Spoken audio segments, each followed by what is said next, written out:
The struggle over the right to be heard continued today, as Baltimore youth activists again disrupted a city council hearing over the hiring of interim police commissioner Kevin Davis. I move the nomination favorable. The council approved Davis's contract by an overwhelming majority, with just 2 members voting no.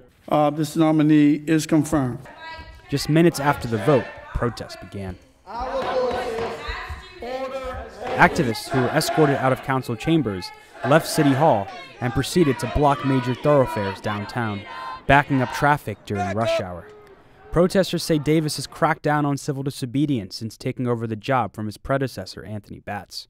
With the trial of the 6 officers charged with killing Freddie Gray set to start in late November, the conflict over the right to dissent has revealed deep fissures between the community and police, which is why activists say they want to ensure free speech is protected.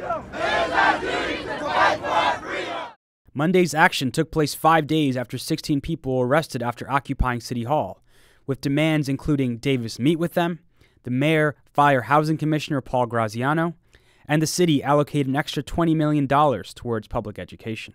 In a written statement released Monday, Davis said he met the protesters over the weekend to discuss their concerns, and said steps were taken to, quote, ensure a better flow of communication, and he says he looks forward to a constructive and productive relationship moving forward. Activists say after meeting Davis, they revised their demands for rules of engagement between police and protesters. But Makayla Gilliam-Price, who was arrested at Wednesday's action, says Davis didn't hold up his end of the agreement. Because Kevin Davis, who has agreed to the demand that was specific to him, and the 19 points that were sub-points below that, has neglected to publicly state that, which is extremely significant because that means that he cannot be publicly held accountable.